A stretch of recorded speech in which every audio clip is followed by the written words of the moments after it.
I was talking to a mom yesterday where she was sharing with me that she suspected that her son actually has a very sensitive mind. And she noticed it when her son was as young as 1 year old. And she's suspecting it because she's not sure if children that young would have such sensitive mind to the people around them and the experiences, the world around them. And I want to share this with you because children are very sensitive and they definitely know more than we give them credit for. During this development stage, for children from 0 to 6, they have this thing called absorbent mind, meaning they're kind of like a sponge. Whatever information that we're given to them, whatever words that were given to them during this age, they will take it as it is. And everything that's said to them will be stored in their subconscious mind. And whatever is their subconscious mind will continue to affect them throughout their adulthood until they actually take the time to process it, let it go, and heal it. What I mean by that, I'm going to give you an example where some of us may often feel like we're a burden to other people. Now, that belief may not always be as obvious. We may not always think like consciously always label it as, oh, I am a burden to other people. How it may show up would be, I gotta make sure that I always do everything possible to take care of everyone, or that even when I need help, I don't ask for help because on the surface level, you may believe it could be that I don't want to bring trouble to other people. I want to make sure that I look perfect. I want to make sure that I do everything right. Or it could also show up as, taking care of you is very, very important. But whenever you want to take a break or rest or take care of yourself, even though you may be taking the action to take care of yourself, you cannot help but to also feel the guilt that you have within you. And you feel really annoyed that you still have this guilt within yourself, and maybe you don't want to feel that guilt, so you compensate and avoid this guilt by doing even more for your family, for your friends, or for your kids, or whatever that may be. And then it creates this vicious cycle because you're already exhausted and tired, yet you're not taking a break because you feel this guilt or this uneasiness in your body or in your mind, or this negative thought that continuously to repeat itself in your mind constantly. And so you create this vicious cycle. And a lot of people may not think too much of it, thinking maybe that's just how it is. That's just how it is. That's just how being a mom is. Or they could blame it as, well, there's just a lot of things that I need to do. And yes, you may be right. But what if there's also something deeper? Let me share something with you. There was a period of time, actually my whole entire life, and I didn't really fully realize that until recent years, probably a year ago, that I noticed this feeling came up even more strongly, is that every time I choose me, every time I want something for me, I will feel so guilty about it. I will always think to myself, you know what, let's say for instance, let's say I would like to buy this dress that costs X amount of money. And then I'll go, you know what, that's a good idea, but we should take care of this thing in the house first, buy this for my kid first, and blah, blah, blah. Again, I can wait later to buy my dress. Or let's say buying gift. I have no problem buying gift for other family member or friends, but when it comes to buying myself some stuff, I will always think about it for hours and hours and hours.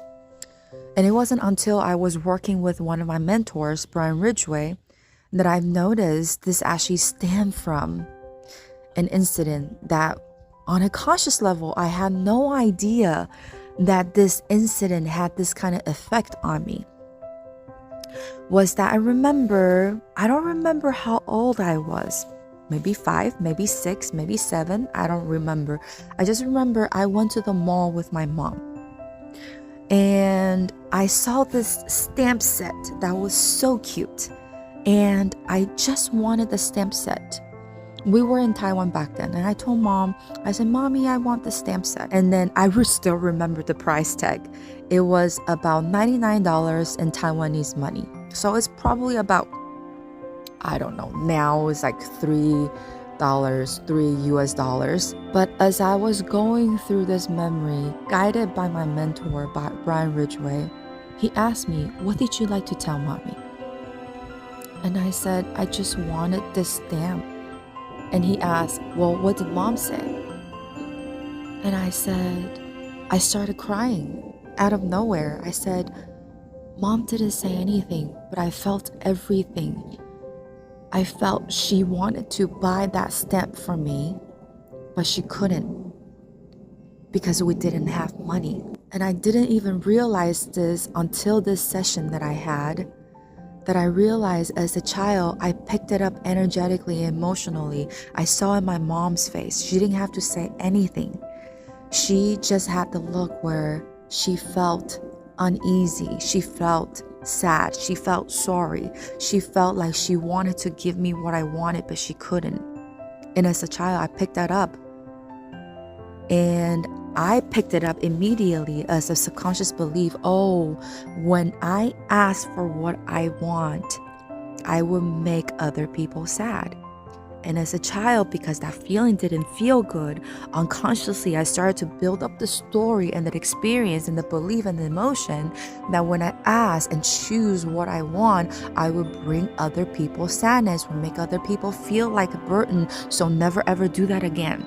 And if you've listened to some of my podcasts, I've mentioned that our life is governed by our subconscious mind 95 to 97% of the time.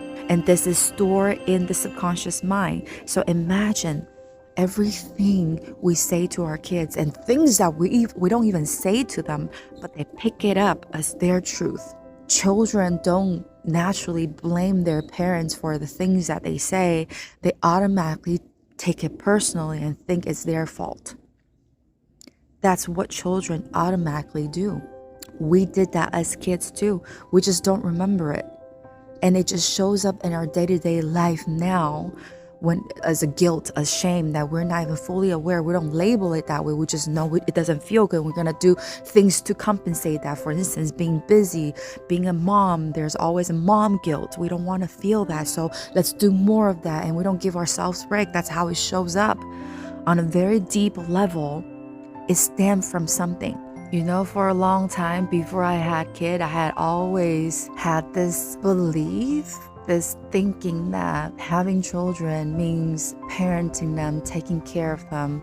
But as I continue this journey of motherhood and parenthood, I've realized parenting isn't so much about parenting your children, but it is more about reparenting ourselves. So the next time, if you also suspect if your kids take things personally, take things the wrong way, when in doubt, have a conversation with them.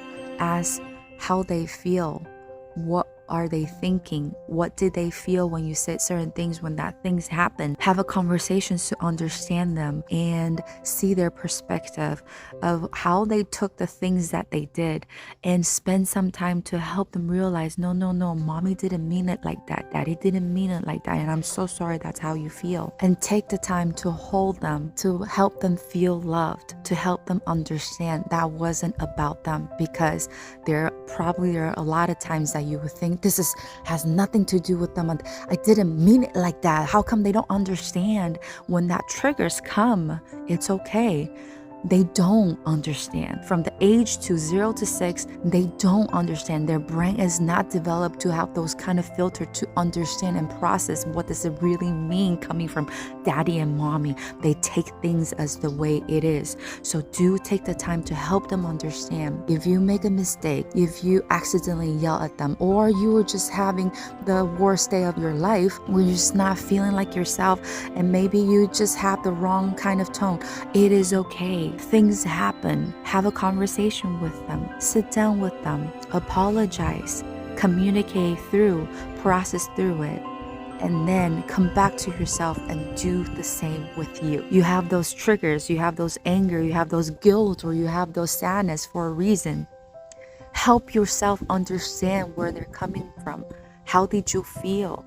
What did you take it as? Who made you feel that way growing up? What memories showed up when you asked yourself those questions? What memories show up when you ask yourself, oh, how do you feel? Maybe you feel sadness.